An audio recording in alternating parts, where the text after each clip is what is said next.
This is the third of a series of seminars that I gave this year, which are specifically targeted to a group of people that I call researchers in training.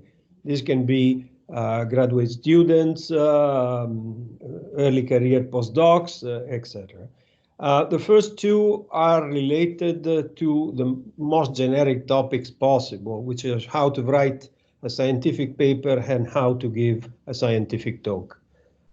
Something that almost every scientist needs to have in his tool chest of skills. This one is not that general, but as you will see, trying to answer this apparently trivial question, what is a model, it's going to take us in a very convoluted journey, which has elements that might be relevant also if you are not working specifically in computational science, okay? Please again mute your microphone. Thank you.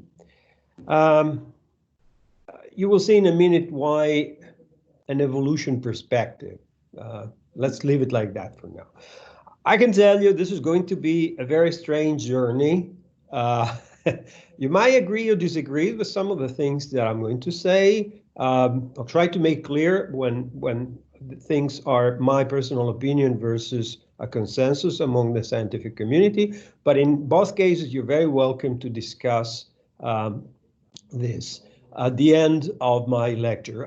We are more than 90 now, so I would ask you to hold your question until the end of the seminar.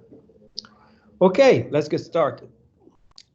I've done everything. So the question is, what is a scientific model? This is a scientific model. This is a finite element model of the biomechanics of the skull of a monkey while it's chewing. It is a mathematical model, essentially, although it's solved numerically. This is definitely a scientific model. But also this is a scientific model. This is a scale model of an urban conglomerate. I don't remember which town. This scale model are typically used in things like fluidodynamics or pollution deposition analysis, etc. This also is a scientific model. This is an artificially generated natural biological replica of the epidermis that is used in some research on skin mechanobiology. And this is the model. This is a nude mouse, a particular type of transgenic mouse that is used in research. So it's clear that the concept of scientific model is a lot more general than we can imagine initially, because you see how many different things fit in the description scientific model, okay? So this is not helpful. This is not going to help us to answer our question. So again, what is a scientific model then? Well, let's try to do a lexicological analysis, okay? The term model is used this way from a logical point of view. Something is a model of something else, okay? And in this logical structure, there is a natural asymmetry, because something is a model of something else, but something else is not the model of something, or not necessarily, and not in that context. So this sort of logical asymmetry roots into a sort of value. Now, the model is something less than real, whereas the target, the thing being modeled, is real, okay? But that's not always true. I made here a list of synonyms, and you will see that in the common language, some of the synonyms are are suggesting a lower than real, a less than real value. Okay, replica, copy, representation, mock-up, dummy, imitation. You know, all these things imply that this is less than the original. That's less than the thing being modeled. But there are other synonyms which in the common language are used to suggest that the model is actually better than the real. A prototype, a stereotype, an archetype, a type, a version, a style, a mold, a template, a model in the sense of top model in the fashion, and so on and so forth. So again, this doesn't help. So what is a scientific model? Okay, whenever you don't understand something in science, you have to ask for help to another group of people who are called philosophers of science. Philosophers of science are philosophers who look at the practice of science from outside, if you want, from a higher level of abstraction, and reflect on how we generate a shared representation of the reality in the process that we call science. So let's ask the philosophers of science what models are. This discussion would require a whole seminar, and I'm not really the qualified person to hold these seminars, but essentially, historically, the debate has been around three directions.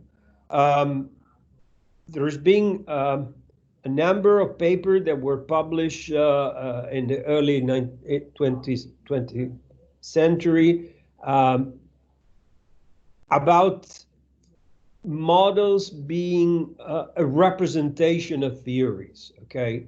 So this is called the syntactic approach. And essentially the idea is that models are not very important here. What matters are theories. Models are stuff that scientists use to represent for pedagogic, even for aesthetic purposes sometimes, but they're not really important. What is important is the theory that the model somehow incarnates. Then more recently in the 80s, there's been this new area which is called the semantic approach, where essentially some philosopher, starting from Van Frazen in 1980, suggested that in a way theories represent superclass and models are grouped into family under these theories. Okay, it's better in the sense that it recognizes some dignity on its own to model, but again, what matters is theories. Okay. In the last few years, I think quite a few philosophers started to see that this approach was really, really narrow-minded. Remember, until the late 80s, most philosophy of science was done around mathematics and theoretical physics, with absolutely no regard for applied science like engineering or medicine. It's only after the 90s that this became an interest area for philosophers of science. And when they do, they start to develop some interesting alternative philosophical theory about models. So models as autonomous agents, models that can be used to complement, replace, or draft theories, a recognition of a pure representational purpose for models, and so on and so forth. I have to say, this has exploded in the last few years. In fact, I recommend, if you're interested, and this is a very, very interesting journey, if you have some time to spend, go to this link. This is the Stanford Philosophy of Science Encyclopedia online, an amazing resource. And this particular entry is an entire discussion of where philosophy of science stands today around the idea of modeling science. And it's being updated February this year. So there is a very new update. I have to admit that I found out only a few days ago. I scanned it. There is a lot of very, very interesting stuff, but I didn't have the time to reflect into this lecture today. So please go and read through if you're interested, because it is very, very, very powerful in some passages. But again, this is not helping me as a scientist. It doesn't answer I need an operational answer, something I can use, and these things don't seem to be useful to me. So again, what is the scientific model? Some years ago, while I was thinking about this, I had this idea, and I discussed with a few friends and colleagues in various fields, and everybody kind of see the problem. Until then, we all try to think model as a product of science. So we were doing science, and models were somehow a result of our doing science, okay? But what if this is not true? What if actually science, in a way, is a product of modeling? So what if we as a species started to model way before the concept of science actually existed? And this brought me into very odd readings about theory of evolution, and it's a very complicated area. But let me try to oversimplify some of the things I learned with a little cartoon. Okay, so let's imagine a generic organism, and this organism is completely blind. He has no brain, has no sensor organs. It just exists and moves around, but in a completely random way. So let's say that this organism is now exposed to a threat. The best thing this thing can do is just to move around randomly like it always do, because it doesn't even have a way to sense the threat, okay? So let's say that its chances of surviving are slim, okay? So probably very soon this organism will develop some sort of perception, some way of sensing the environment. And that, well, that helps, because if there is a threat, the organism can sense somehow the threat and react in an appropriate way. Okay, try to escape the threat. Okay, fine. But you know, life is complicated, and we constantly, as species, are faced with very complex problems. So, what if we are exposed between a rock and a hard place, as we said in English? Okay, okay, we see one thread, but by escaping it, we actually end up in another bigger trouble. Okay, if we somehow survive this experience, and we have a way to remember this experience, so memory becomes an element, then by sensing the threat and by remembering the strategy we use it to evade a similar situation, we can survive this situation once again. But you see, I already used a keyword. What if we found ourselves in this situation?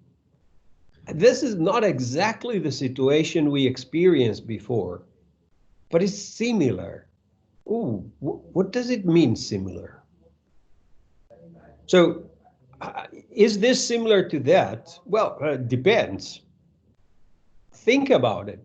In order to say if something is similar to something else, you have to make a model in your head. You have to think in terms of function. So, if the similarity is about how it is attached to the wall, the answer is no, it's different. One has twice as many holes as the other.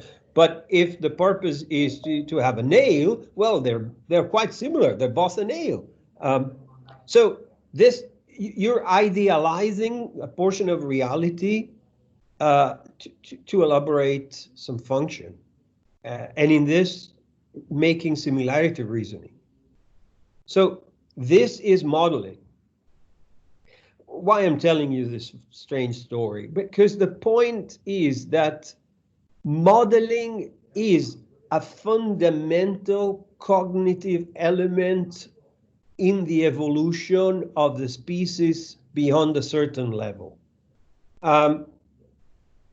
every animal that has a brain in the proper sense perceive reality through some sensory organs, idealize these perceptions into quanta of internal representation. Let's call them idea, okay?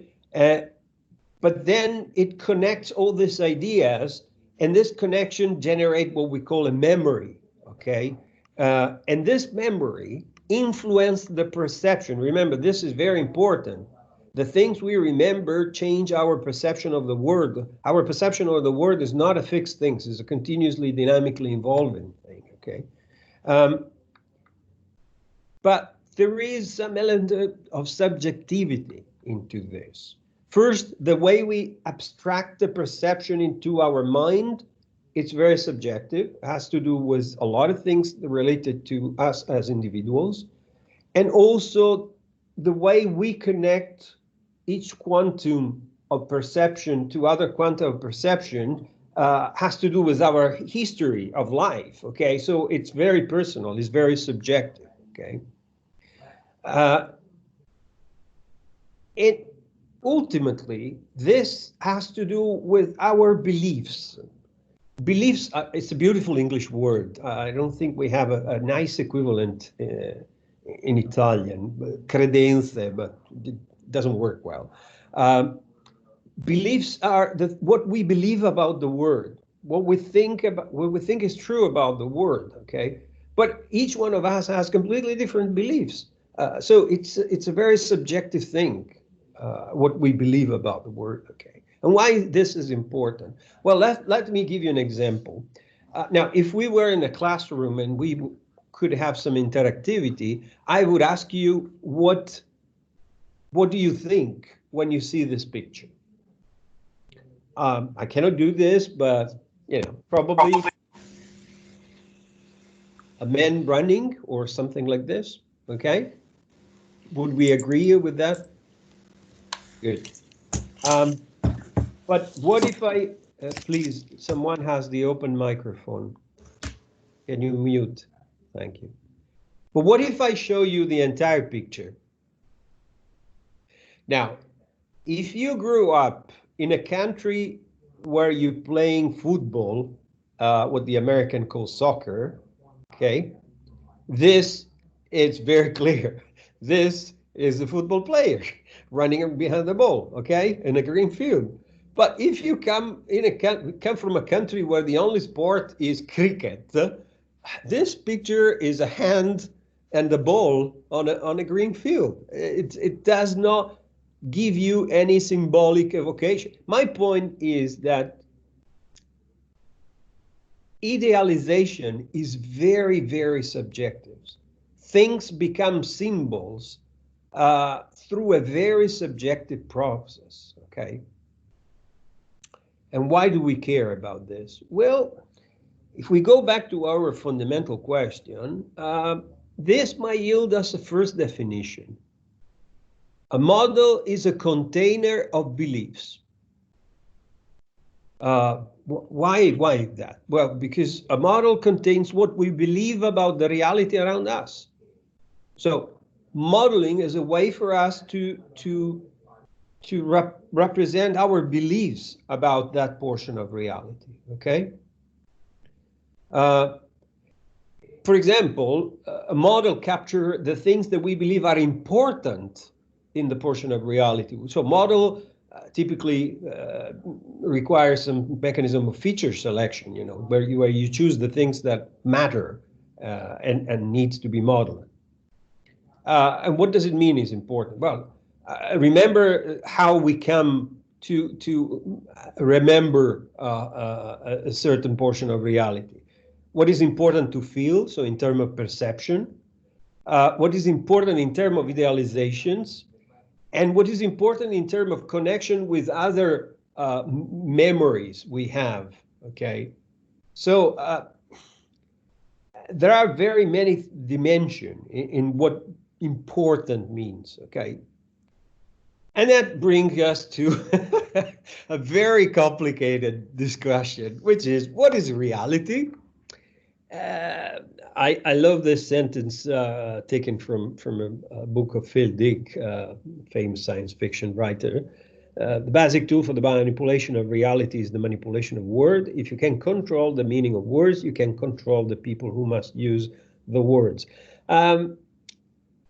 When Phil Dick wrote these things, I don't think anyone understood how deep and penetrating this thought was. Today, in a world of Twitters and socials and whatever, and fake news, I think that really who control the meaning of the word control the word in a way. He is absolutely right. Why I'm mentioning this?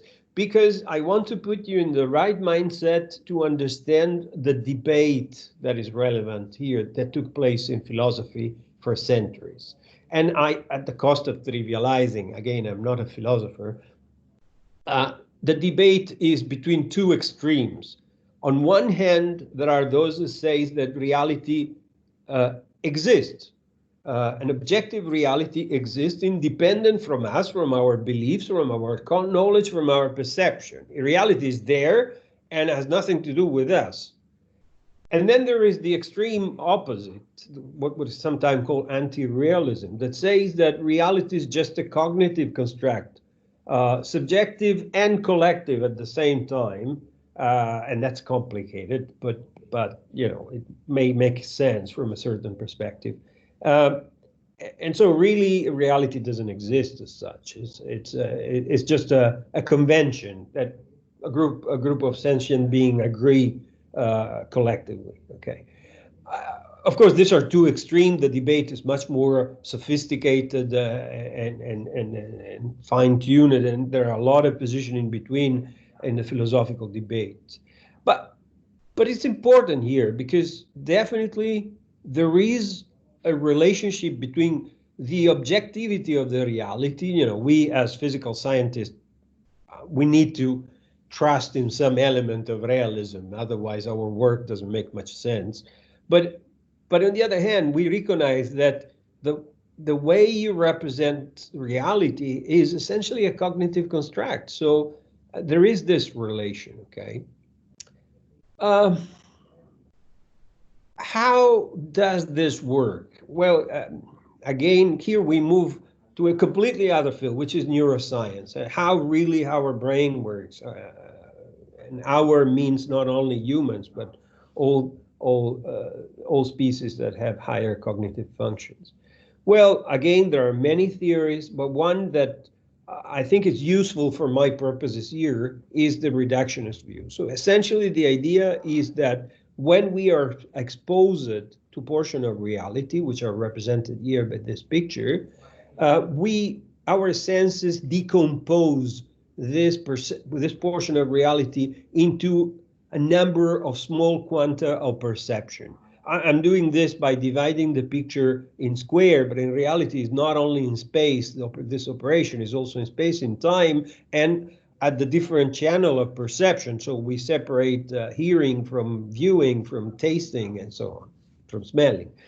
And then we start to build relation, okay? So for example, this fragment of perception can be semantically related to the concept mountain, okay? But the same quantum can also be associated to the name of a place. This is a mountain near Belluno. Or it can be linked through a causation link. So for example, the tractor will cause some production in the farm, okay? Or the child turned the head because he hear the sound that is produced by the piano, okay? So this quanta of perception are linked either by semantic or causal, okay? But there is a third level that I feel is important, which is the holistic, where we need to recombine different quanta and abstract to a higher level, okay? And I call this holistic. There's different authors use different terms, but I like this one, so let's use it. So for example, I associate the concept Homo sapiens, the recognition of our species, both into this cluster of perception, which represent which is related to a small child, and to this, which is a farmer collecting some fruit. They're both Homo sapiens. So somewhere in my brain, there has to be an uplift to this holistic representation. Okay. So this brings us to a second definition. A model is a finalized cognitive construct of finite complexity that idealize an infinitely complex portion of reality through idealization of the relation between this portion of reality. It's not a very agile definition, I admit, but it poses some interesting things. So first of all, models are cognitive constructs. So the list of things that I showed you at the beginning of this lecture, when I told you the scientific model is a scale model or as an animal model, those are not the models. The models is the process that happens in our head. We are modeling. And then we materialize these thoughts into a transgenic mouse, into a scale model, into a mathematical model, but modeling happens here, okay? The other element is that the core modeling is this need to reduce an infinitely complex reality into a set of idealization which are connected in space and time, okay? And what is the function? Again, I use the word finalized at the beginning. It means that this cognitive construct needs to have a purpose. So what is the purpose of this cognitive construct? Well, essentially, the three cognitive functions that I described before, it can be used to represent semantic relation. So in this case, is a descriptive model. It can be used to describe causal relationship. In this case, is a predictive model. Or it can be used to represent holistic relation. And in this case, is an integrative model. Okay. And these are the three macroscopic types of models that we have recognized when we think in terms of model as cognitive construct, so as product of our thinking mind. Okay, so let's try again. What is a scientific model? So scientific models are a particular type of cognitive model. So if we accept the fact that our thinking mind constantly models reality, so this is the basic function of our brain as human beings, scientific models are a particular type of cognitive model, okay? And what is special about scientific models? So we said that every model is finalistic, so we don't model in our head without a purpose, okay? But what is the purpose of scientific model? Well, it has to be the same purpose of science, logically. And what is science? Ooh, this is a huge question. Today, we're making very big question, okay? What is reality? I mean, there's been a lot of definition of science, and they're not very consistent one to each other. But one that I like very much is that science is a systematic enterprise that builds and organizes knowledge about the universe using the scientific method. Okay, I like it because it's functional to my purpose. Okay, but it's an accepted definition. Okay, and notice we use the term science both to indicate the process of producing this body of knowledge, and the body of knowledge itself is also known as science, okay? So both the process and the result are called science. So if we accept this other definition, which is more operational, the scientific method is the typical modality through which science pursues a knowledge of reality that is objective, reliable, verifiable, and shareable. This is very important, that last point, okay? If we accept this definition of the scientific method, then we have a first go to the answer to this question. What is a scientific model? Models are finalized cognitive constructs of finite complexity that idealize an infinitely complex portion of reality through idealization that contribute to the achievement of a knowledge of that portion of reality that is reliable, verifiable, objective, and shareable. And this is a definition of scientific modeling that I proposed a few years ago in this paper. Okay. And I have to say, this paper is being debated, even harshly, but not in the core, not in this, in the key elements, which are that modeling is primarily a cognitive function. When we apply this cognitive function to science, the purpose has to be the purpose of science. So I found only consensus around these key elements. Okay. Okay, good. So looks like we have a definition, but this immediately opened another whole chapter, because models are not the reality. So how much can we trust our models of the reality? How credible are a scientific model? Ooh, this is another big chapter, okay? So first of all, what do we do with scientific models? And again, using some of the things that we just said, we can identify potentially three clusters of use. So scientific models can be used, are used to idealize the quantum of reality for three purposes: memorize and logically manipulate quantum of reality. So the model is used to give a synthetic description of a portion of reality.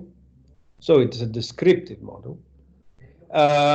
It can be used to combine our belief on different quanta of reality in a coherent and non-contradictory way toward the progressive construction of a shared vision of the world, so integrative model. Think, for example, multi-scale model. Models that describe the same physical phenomena at different space-time scales. And last, establish causal and quantitative relationship between quanta of reality, predictive model, which are the most commonly used type of model in science. So let's take this last one to start with. How do we assess credibility of a predictive model? The ability to predict causal and quantitative relationship is expressed with the term credibility, not in a colloquial sense now. I mean, there are now some official documents and even technical standards that use the concept of credibility to define all of this, okay? So we use it as a technically loaded term now.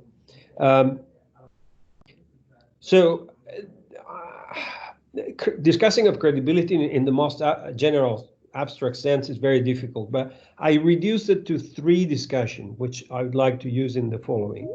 The role of experiment versus predictive models, models as a mean to falsify theories, and model as tools for problem solving, okay? So let's see these three dimensions one by one. So my colleague Roberta told me that when she advertised this seminar, somehow this statement was made public, and already people started to comment saying, "Oh, you don't have to trust one or the other. Both are very important," etc. Yeah, of course, that's exactly what I'm going to say. So, calm down. I'm not going to take any position that you wouldn't agree, I hope. Okay, so, but you know, let's do our homework, because again, experiments sometimes are not looked for a sufficiently abstract distance. You know, because experiments are things that you can touch, sometimes you tend to believe that they are self-explanatory. They are not. And I hope I will convince you in a minute. So let's start from the very first fundamental concept in the scientific method: observation. This is Wikipedia definition, okay? Observation is the active acquisition of information from a primary source. In living beings, observation employs the senses. In science, observation can also involve the recording of data via the use of scientific instruments. The term may also refer to any data collected during the scientific activity. Observation can be qualitative or they can be quantitative, okay? Why do we care about that? Well, my way to represent an experiment is this. So we start from reality, which is an infinitely complex system represented in an infinitely large space-time continuum, okay? But immediately we realize that resolution is finite. Resolution of our instrument, the resolution of our way to memorize information, our ability to process information, everything is finite. Okay, so we need to reduce that infinite to a finite, okay? How do we do this? Well, essentially we draw two boxes. The big box is the closer above, okay? So I'm not going to look at the entire space-time continuum, but I'm focusing my attention in this cube in the space-time, okay? Everything that happens outside, it doesn't matter to me, but it does matter. So in order to describe everything else, I have to set some boundary conditions, okay? And those boundary conditions are super idealized representation of everything else that stay outside of the big box, okay? But then, because my ability to resolve in space-time is finite, I need also to draw a small box, which I call the closer below here, which is in some literature is called the minimum representative element volume. I'm not going to look at any feature that is smaller in space-time than a certain amount, because that's my ability to resolve, okay? And how do I represent everything that stays below that? Well, with some type of constitutive equation, okay? And remember, this sounds very much like computer modeling. You know, if you do a finite element analysis, you have to do the thing, but this is not. This is, you do every single experiment. It's that sometimes you don't do this explicitly. It's implicit, but it's there. So scientific observation is not walking around with your eyes open, okay? It always involves some controlled experiment that you observe by defining some boundary condition and by assuming some constitutive equation, okay? And why this is important? Well, because what does it mean, a controlled experiment? Well, it means exactly defining these things. So first of all, you have to define what is the range of resolution of your experiment, how much and how little, you know, and that is a difficult, and it's not an unconstrained decision, you know. Frequently the resolution is limited to the ability of measure of your instrument, for example, or many other factors. So it's not a unconstrained decision. Sometimes you have to do this because the only way you can do it, okay? So that's the first. And what about all the things that are outside of your big box?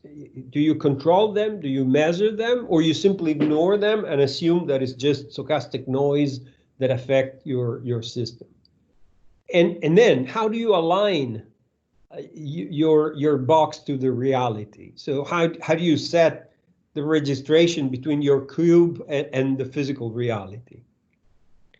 Again, these things are sometimes not evident when you design an experiment, but they are there. You're doing this, even if you don't see and you don't do this explicitly.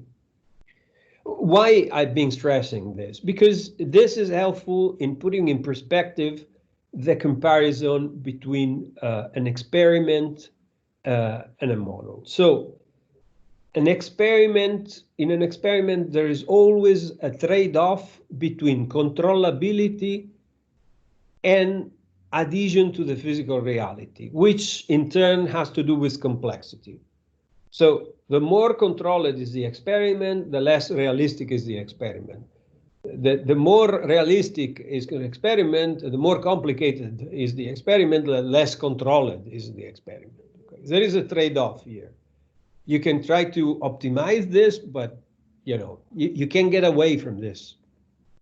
And that's one of the reasons, for example, why in biomedical science, which notoriously deals with some of the most complicated portion of reality in the universe, which are living organisms, there is this idea that you study biological phenomena starting from in vitro experiments where you have a fairly tight control, but you're representing a living organism by a little pot of cells, for example. So a very idealized representation. And then you can use non-animal animal models. If you're not familiar with this definition, don't worry. It means that these are animals that do not have a central nervous system in a purpose sense. They don't perceive the pain or things like that. So these are lower animal like worms or zebrafishes, and so, etc. And then there are animals, experimental animals in a proper sense, like mice and rats, and etc. And then there are the clinical trials, the experimentation on human. And the idea in this chain, which I admit it's a very weak argument if you go with certain amount of rigorous, but the idea is that you initially have a very highly controlled environment, which is far from the reality, and then progressively you release the control, but you're getting closer to the reality. So if your theory survives all this attentive falsification along this process, probably is a robust theory. Okay, and what about mathematical models, okay, or computer models? How do they relate? So in a computer model, you have 100% controllability, regardless. Whether the model is complicated or simple, you can control everything because you build it. You own it 100%. So, but of course, it has absolutely zero physical reality because there's nothing physical in a computer model, okay? So, and this is an invariant with the complexity. So it's a very, very, very different scenario, okay? So when you look at an experiment, you have to concern yourself with methodological aspect, for example, the reproducibility of your experimental measurement chain, the distance from the reality in terms of complexity, how idealized is your experimental setup with respect to the reality that you intend to model. But the point is, no matter how controlled is your experiment, in your experiment there are always elements of physical reality. And this element of physical reality can always produce what I call surprising event. So think that you haven't planned, you haven't expected, you haven't imagined, that out of the blue happened and surprised you. Now, when we talk about computer model or mathematical models, we can do a methodological assessment, which is in the cost test is verification. We can do nosological. It's a big word that means what is the truth content of our model. So depending on the context, this has to do with falsification of the theory or validation of the model. But there is no physical reality. So it's very unlikely that anything will happen into a model that surprised me. When usually a model surprises you, it's because you've done some mistakes and your model is wrong and is doing very weird thing, okay? And that's a huge, and I declare I'm a computational researcher. So I make my living building computer models. So if I am biased, I am biased on this side. But we have to acknowledge this. I will never get any surprising event from a computer model. I might find some surprising event in an experimental model, okay? I've done this discussion a lot of time, and always there is one mathematician that comes and says, oh, but it's not true. If you have highly nonlinear system, you might observe what is called in the theory a complex system as emergence. So If you have a very complex system with strong nonlinearity, you may observe the emergence of patterns of behavior that you hadn't anticipated, that you hadn't thought or modeled explicitly. And this is a surprising event. I disagree. That thing is there. The fact that we don't see it, it doesn't mean that it's not there. It's always the product of our mathematical model. Whereas what I call a surprising event in a physical experiment, it's something that comes from the reality into the experiment. So it comes from outside, okay? But anyway, I leave to you this subtle philosophical debate. So experiment versus model. Well, first of all, experiments are themselves models. So this is model versus model. It's two types of models, okay? In experiment, you trade controllability with realism, but you have the bonus that you can be surprised sometimes. In computer models, in mathematical models, controllability is independent from realism, which can be a great benefit, but you can't expect any surprising event, except maybe this concept of emergence, okay? So where does this bring us? To the discussion on how to use, someone is asking control, but I would prefer to continue to do my presentation. How we're going to use model to test theories, okay? So a small recall of the scientific method. In the scientific method, we observe, we formulate theories, and then we try to disprove this theory by running many repeated different controlled experiments, always trying to prove our theory wrongs. And then if the theory survived to any attempt of falsification, we look for a last thing that is called confirmation, which is that by using that theory, I'm able to predict a well-known, completely independent and non-correlated phenomenon. And only when this is true, all these things are true, then I accept this theory as a scientific truth, which doesn't mean that it's true. It means that so far no one has disproven it, okay? And then we have things like the second law of dynamics, which has resisted any attempt of falsification in the last 300 years. And please don't mention the relativity. I know that if you go to the speed of light, some stuff can happen, but okay. We can have this discussion eventually later. Newton formulation included that, even if probably he didn't intend that. But other things are, are theory today, and probably they will be disproved tomorrow. So the concept of scientific truth is a very dynamic concept, okay? Why I'm reminding you this? Because there is this dichotomy about the purpose of science. On one hand, we want to increase our knowledge about the world, and that means to produce theories that resist falsification, okay? And here, both experiments and models can be used to falsify theories. On the other hand, sometimes we want to use knowledge to solve problems of humanity. In this case, we assume that the knowledge we have is true. Sometimes it's very reliable, again, second law of dynamics.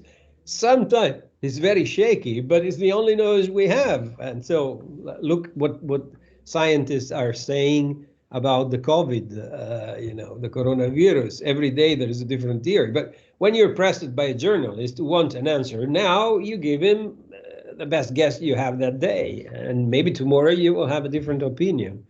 Laypersons struggle to understand this. So problem solving is another aspect of science. So science is really about two things. It's about increasing knowledge and solving problems. And these two activities are very, very different from an epistemological point of view, okay?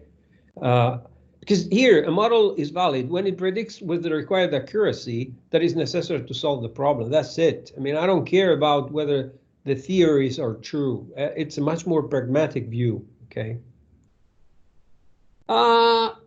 Before we carry on, I need some tools, and these tools are not generally available. So I need to do some recalls, okay? And this is a little bit of a step into philosophy of science, okay? And I want to mention three giants. The first is Peirce. Charles Sanders Peirce was a very weird guy. Look at his history, even in science, he had a very, and in philosophy, he had a very irregular career. But he came out with this beautiful description of logic reasoning. And essentially he said, well, there are three types of logic reasoning: deduction, induction, and these are easy. But then there is the third one, which is abduction. I provided you the original example that Peirce provided with this beans things for the three type of logic reasoning for you to understand the difference. It will take some time, read it through, think about it, but you will see that abduction is the sort of process that we use in scientific investigation, okay? It's a sort of recursive circular process, okay? Okay, so that's the first definition I need in the following. So one way to look at the credibility of models is by recognizing what is the predominant reasoning that is used to build the model. So for example, if a model is built by invoking well-known laws of physics, like a multi-body dynamics model that relies on the second law of dynamics, principally, that is a deductive model. So in order to falsify it, you have to use the falsification strategy that are appropriate for a deductive logic reasoning, okay? If you want to disprove it, you have to approach it as a deductive logic reasoning. If I use things like statistical model, machine learning models, I'm dealing with inductive models, where essentially you build a knowledge by looking at repeated observations, okay? And so how do you disprove the theory? By using the arguments for disproving inductive logic reasoning. The most complicated are the abductive model, and I can offer you three types of adaptive models. The first are Bayesian statistical models, where there is a prior that influences the probability of what you observe, the likelihood. Integrative models like multi-scale models, and self-adaptive model, for example, continuous machine learning model. So machine learning system that continuously learn and adapt as they go. All this are circular logical system and require to be falsified and require approaches that are proper for abductive reasoning. There is a specific problem for integrative model because I'm not convinced that there is a clear falsification strategy for integrative models. This is a complicated argument, is beyond the scope of this seminar, but if you have a multi-scale model that you want to use to disprove a theory, you might step into a number of problems. The second piece of tools that I need to bring into the discussion is a short, miserable recall of the work of a giant. It is a genius. I really like this guy, not only as a philosopher, but as a human being.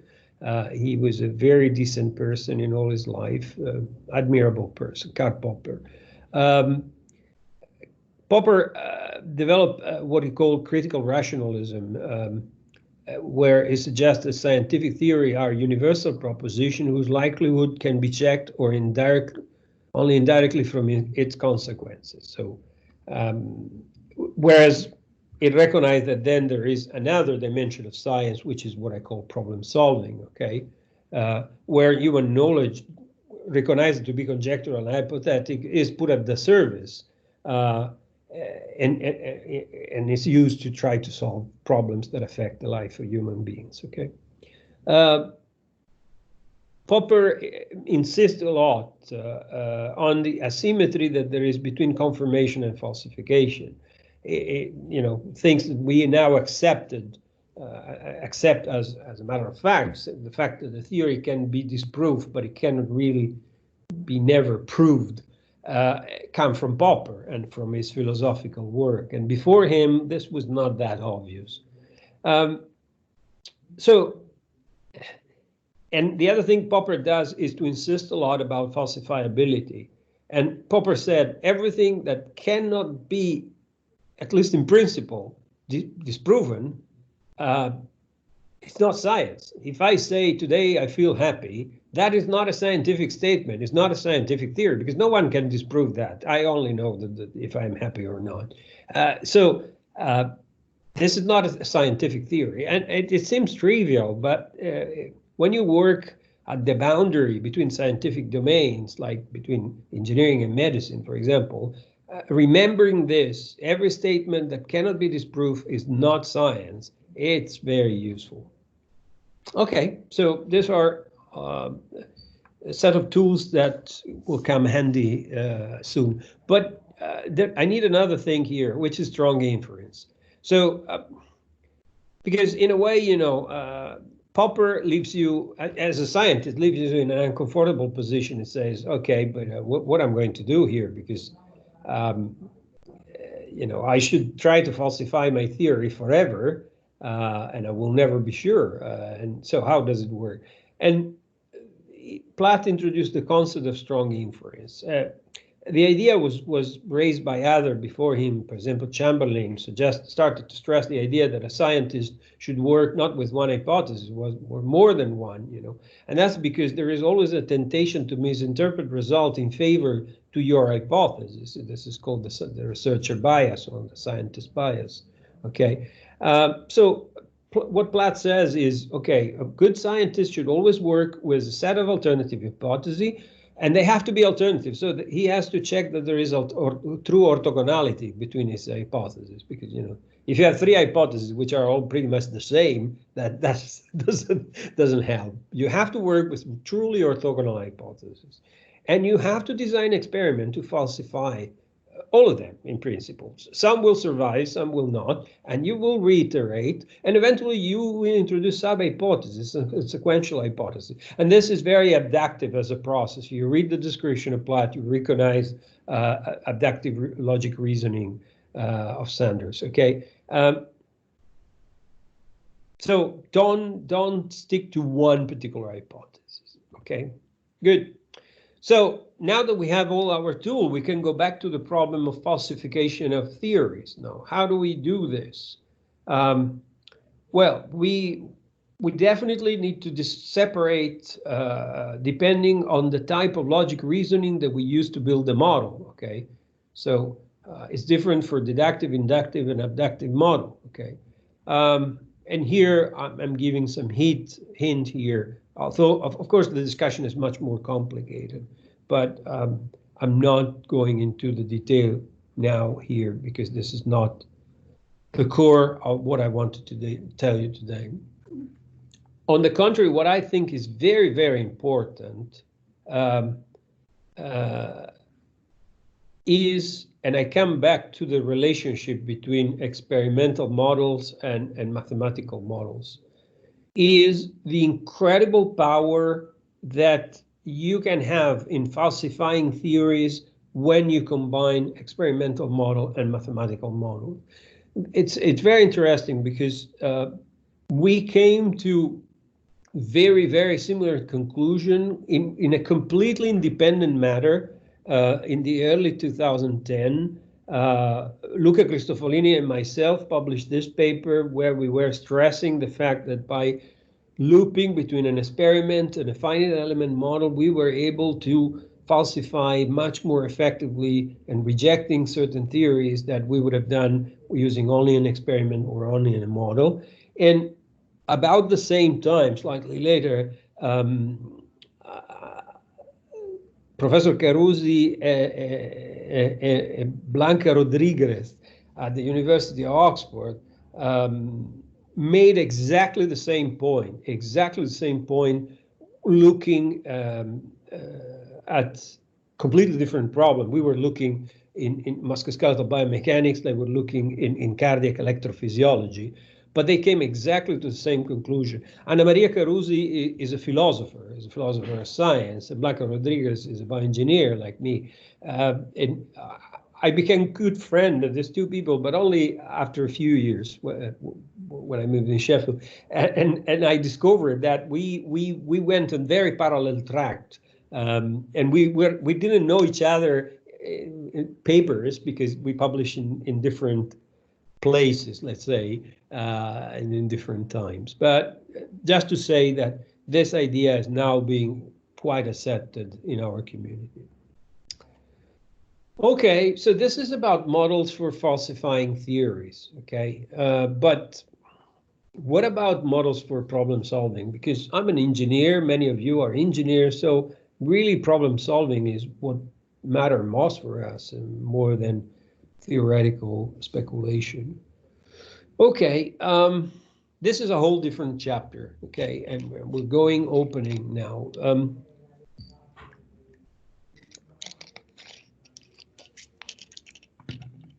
First,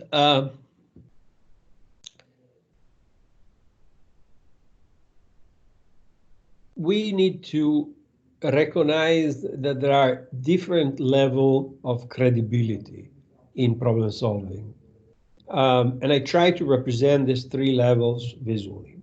So I call level 1 evidence when your prediction falls within the range of observed value for the population you're trying to model. So in other words, say that your model is representing one possible individual in that population. Okay, that is a level 1 evidence. Second level of evidence is a higher level of evidence is when you show that your model is predicting some central properties of the distribution of values observed in a population. For example, the average value or the mean or whatever. The third most stringent level of credibility, level 3, is when your model is able to predict every member, every individual of the population with good accuracy. Okay, and these are typically subject-specific, patient-specific models if you apply this to the context of biomedical research. Okay.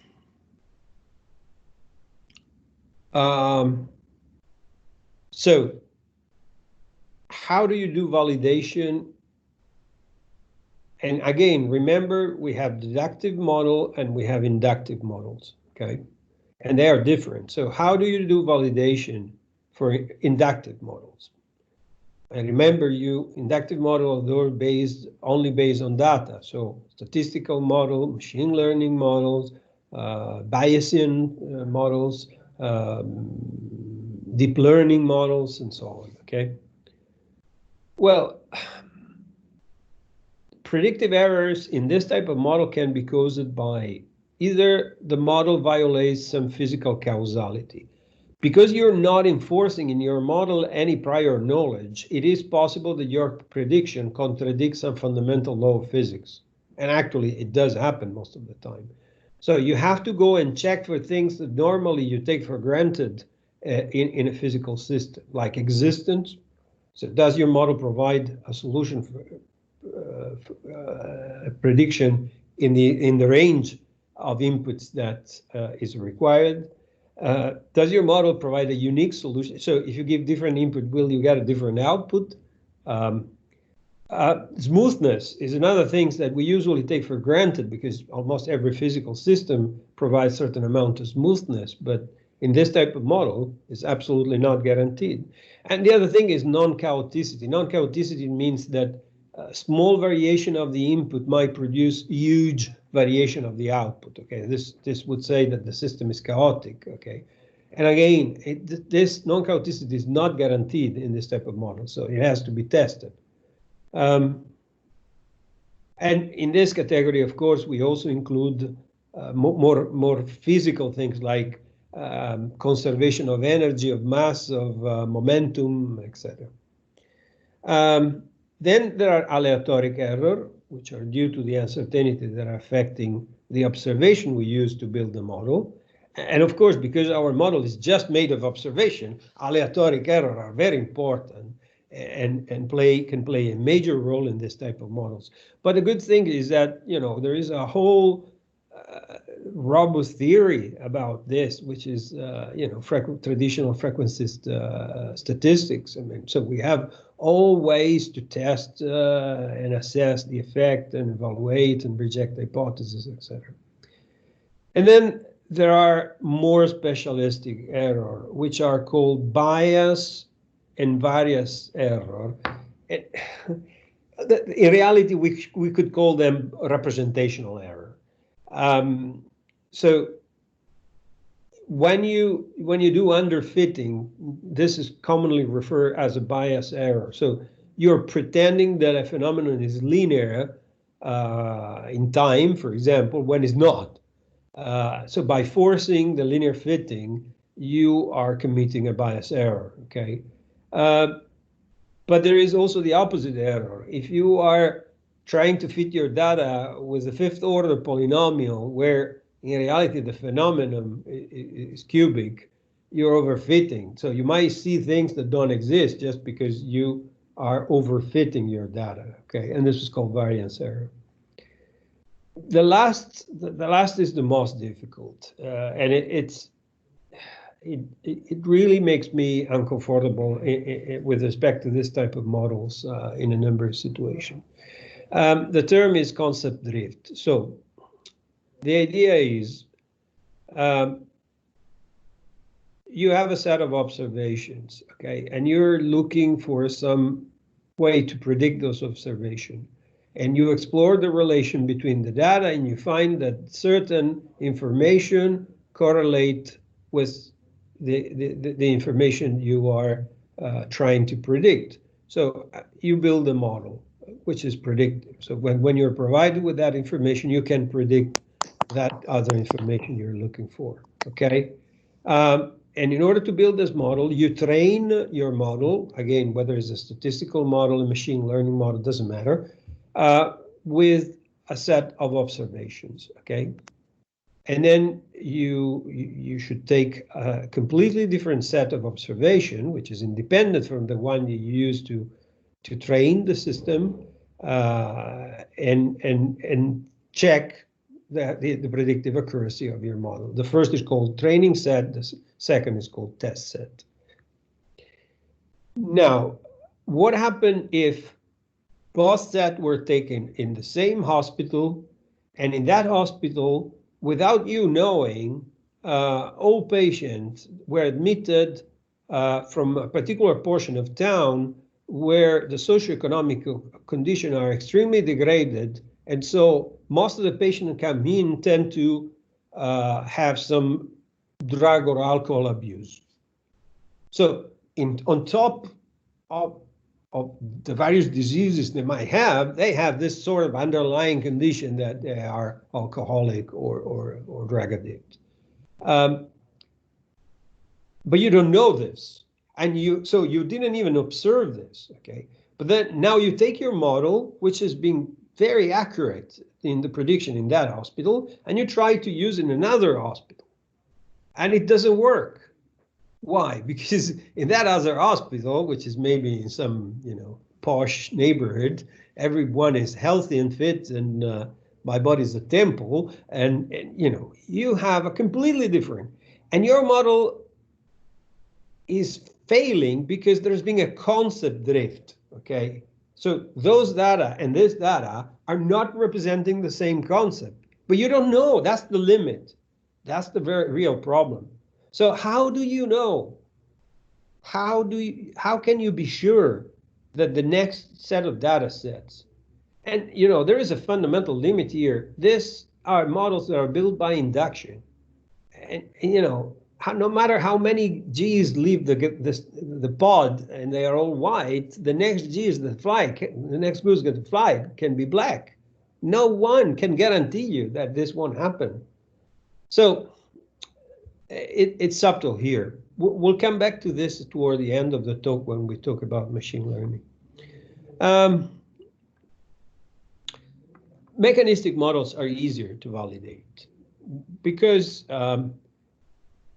if we assume that the theory we use are valid, and that's the big if, of course, then the errors can be due essentially to four things. So the first thing is that you know, if it's a computational model, there might be some software coding error.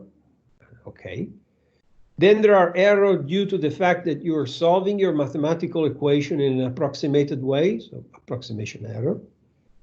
Then there are the errors that you bring into the model by feeding your model with observation, with measurement, which are affected by measurement errors, so aleatoric errors, okay?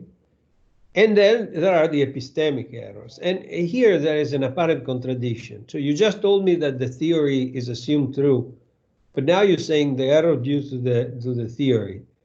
Well, it's not a yes or not, okay? So a theory is always an idealization of the reality. So depending on how you're using that theory, you might have a greater or a smaller adherence in the representational purpose. So it might be that the second law of dynamics remains true, but your multibody dynamics it has some epistemic errors. I don't know, because you assume that a joint was a ball and socket where it is not, and so on. I mean, okay, so it's a bit more complicated. Another way to say is that, you know, the theory is right, but you're not satisfying all the conditions that are attached to that theory in your. So, for example, you're assuming a linear elastic behavior for a material when in reality plasticity has already started. So you have some nonlinearity in the behavior.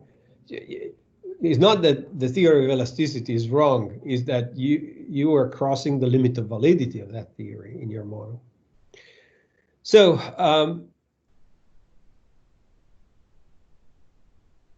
if we accept this distinction between inductive and deductive models, then the process is pretty much the same, okay?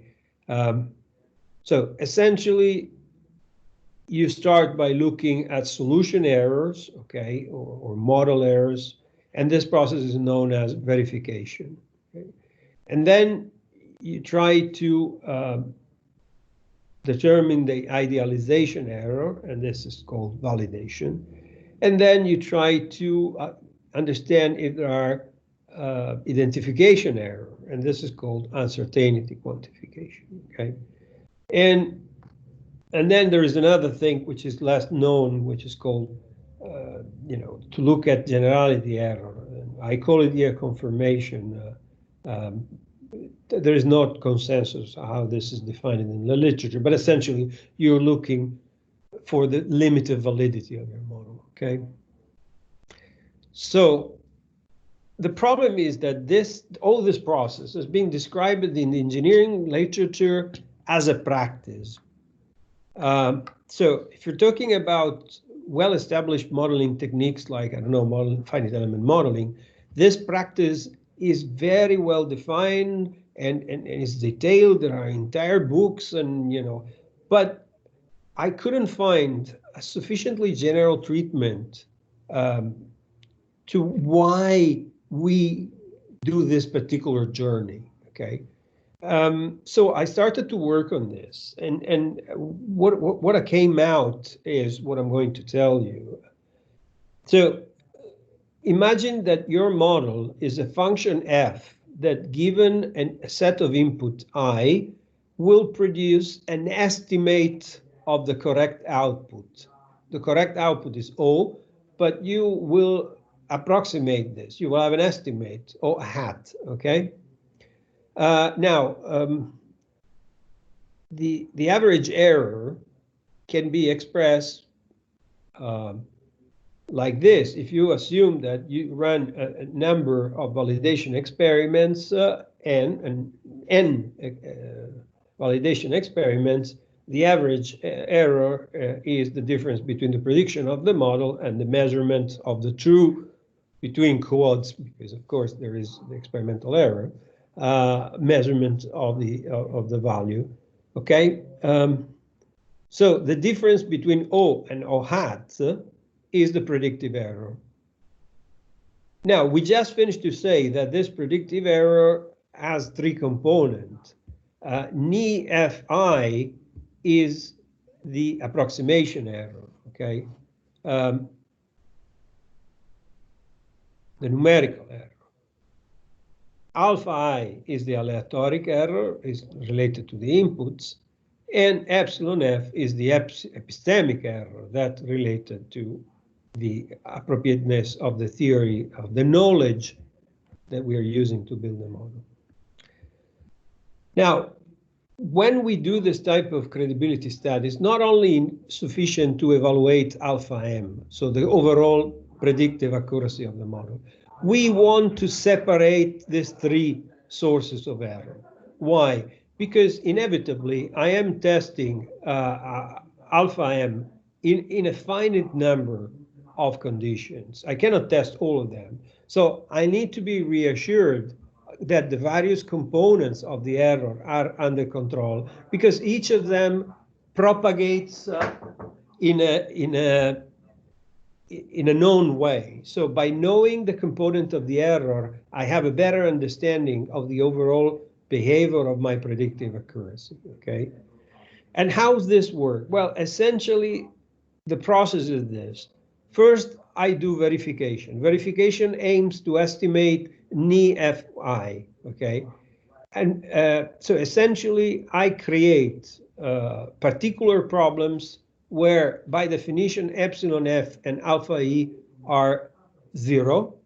And these problems are known as benchmark problems. And then I test my numerical accuracy against these benchmark problems, okay? And the error I found is entirely due to the numerical approximation.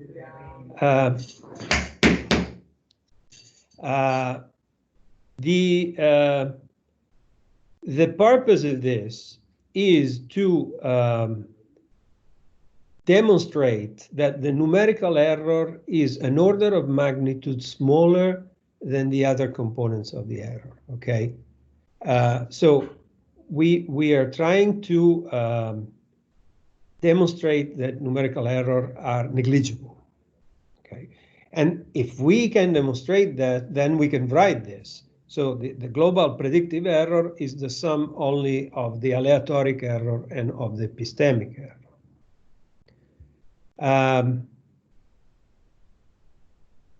Okay, then we do validation, okay? And here we make another assumption. We assume that alpha E, the aleatoric component of the error, has a null mean. In other words, because aleatoric error are completely random, they distribute normally. And so if we calculate the average error over repeated experiment, the average error is free of the aleatoric error, because sometimes it adds, sometimes it subtracts. If the number is sufficiently large, it will nullify, okay? So the average error over repeated experiments is a good estimate of the epistemic error. And then last, we go to the uncertainty quantification. And now we say, okay, but now we know the variability of the inputs. Let's see how the variability of the inputs propagate through the model. And so we come to estimating the variance of the predicted error. And we assume that the variance is only due to the aleatoric component, okay? So this is the reason why we do verification, validation, and uncertainty quantification in this particular order. Because first we need to demonstrate that the numerical errors are negligible. Then we isolate the mean value, because we assume that this is free of aleatoric errors, and then we calculate the variance because we assume that this is free of any epistemic error, okay? Okay, and then there is applicability. The applicability is a concept that emerged only recently, but in many domains, in particular in biomedical application, is very, very important. So, as I said, I am testing my model in a finite number of conditions. And this finite number is small. No matter how many experimental tests I can run, it's inevitably small. It's much smaller than the all possible value that I will use to initialize my model when I use it in practice, okay? So how do I deal with this? Well, first of all, it's not easy. But one thing we could do is to look how the prediction error changes over as we change the input of our model, okay? So how the input error distributes over the input space, okay? So imagine that my model has 3 inputs. I can plot on a Cartesian reference system the error for each combination of input 1, 2, and 3, and that error would be a point in my input space, okay? Okay, now, if I can assume that this curve, this surface, or this hypersurface, if I have more than 3 inputs, is smooth, is sufficiently smooth, okay? I can assume that any input value that is near to another input value will produce an error that is close to the error for that input value, okay? So in other words, closeness of input equates to closeness of predictive error, okay? If I can make this assumption, and that is, again, robustly confirmed for certain type of models, not at all ensured for other type of models. So the type of model here becomes very important. But for many physics-based models, finite element analysis, CFD, etc., this is an assumption that is generally true. Then what we can do is to assume that the credibility of the model is a decreasing function with respect to the distance between the input value we tested experimentally, on which we did the validation, and the input value we use when we use the model to make new prediction. So what does it mean? It means that if we are predicting more or less in the range of input that we have tested experimentally, the credibility of our model is very high. The further we go in the input space from that region that we validated experimentally, the lower is the credibility of our model, okay? And this is the concept of applicability. Okay, what time is it now? 11:30, yeah. So we're getting toward the end. I would normally close here, but this year I wanted to add one new little bit, because this thinking about phenomenological models, so what I called before induction models, model based only on data, has made me thinking. And I do see a conundrum that is emerging also in the field where I work in computational biomedicine. So let's go back and change slightly the terminologies. Now we call phenomenological models the inductive models, the models where I make no hypothesis on how the world works, and I inform my model entirely and exclusively based on observations, okay? On the other hand, we have mechanistic models. These are models that are built by assuming that some prior knowledge is true and can be expressed mathematically. And we accept that this truth might be true in an approximated way, but still, nevertheless, we use it to build a model. So we have this 2 big family, okay? Now, what is credibility with this? Now, for mechanistic model, credibility is expressed in terms of predictive accuracy by decomposing numerical, aleatoric, epistemic error. I just finished to explain you this, okay? What about phenomenological? Well, the credibility has to be framed into the inductive statistical logic. So where essentially you can only reject hypotheses, okay? So you can definitely disprove that your phenomenological model is wrong. You can disprove your phenomenological model. You can show that it's wrong, but in theory you would need infinite experiment to demonstrate that your model is right. I'm sorry, of course, my phone is ringing right now. I'm sorry. And that poses a problem because we cannot do an infinite number of experiments to validate this model. So how do we do here? And this conundrum is now being reflected in the different treatment that is being done by this new family of predicting models, the so-called analytical artificial intelligence, typically based on machine learning techniques, in the regulatory space. So when we have to set policy to decide if a prediction of a model can be trusted for mission critical decision, like to decide about the life of a patient. And there are three different conflicting theories. So one says that essentially I take my machine learning model, I develop with a set of data, the training set, and then I take other set of data. This data have to be independent from the other. They have to be totally uncorrelated. And I calculate the predictive accuracy on these test sets, and that's it. And then I freeze my artificial intelligence system. I block it, so it's not updated anymore. And I have this accuracy, and that model is validated. Okay.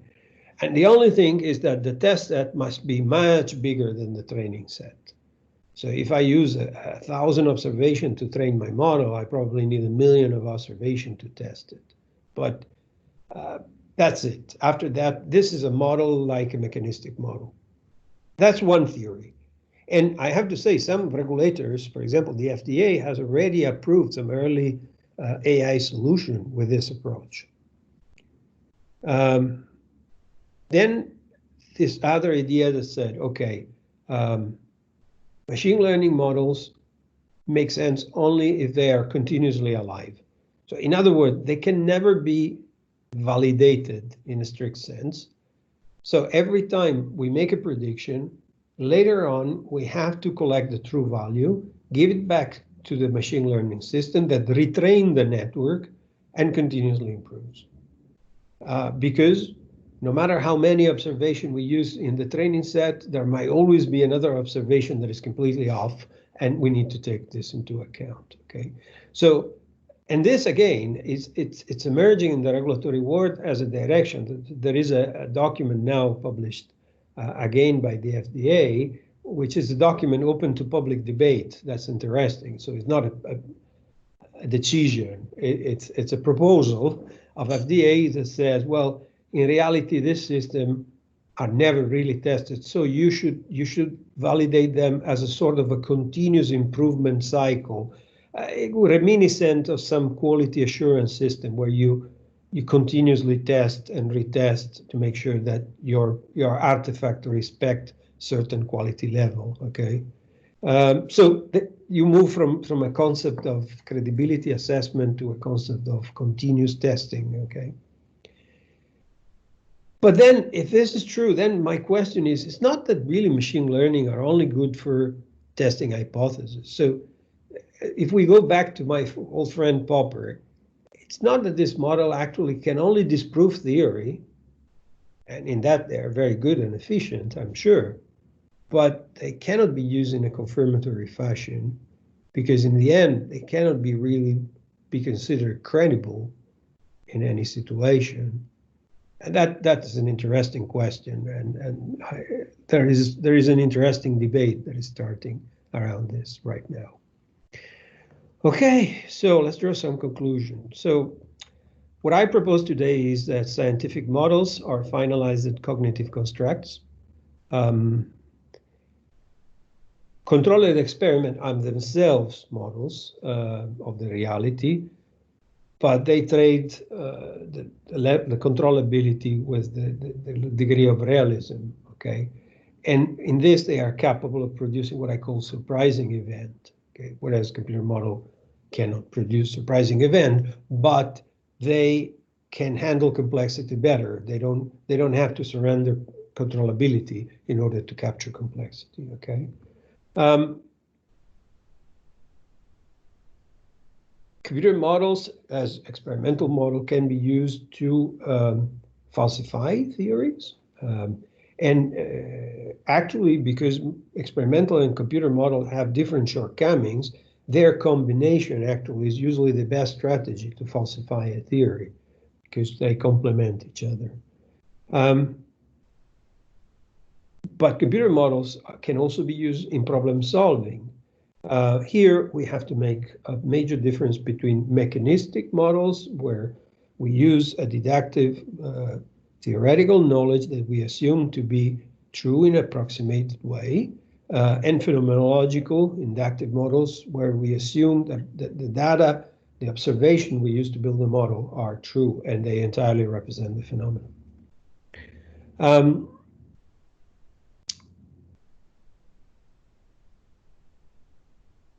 A computer model can be used, and here I'm referring specifically to the domain of medicine, to make sophisticated prediction, like, for example, predicting the progression of a disease in an individual patient or the effect of a certain treatment. But when you want to use this model to decide if a new medicine or a new medical device are safe and can be commercialized, being sure that they are safe and effective, what we call in silico trials, you need to have a very, very robust process to assess the credibility of this model. And that's why I think that's work that I've been doing together with many other colleagues in the world about providing a more robust and general theoretical framing for verification, validation, and uncertainty quantification of mechanistic model is very important. And also, equally, is very important to understand what are the epistemic limits of machine learning model, artificial intelligence models, and how we can use them reliably, in particular in the medical application domain, where the stakes are very high and life of people is on the balance. Okay.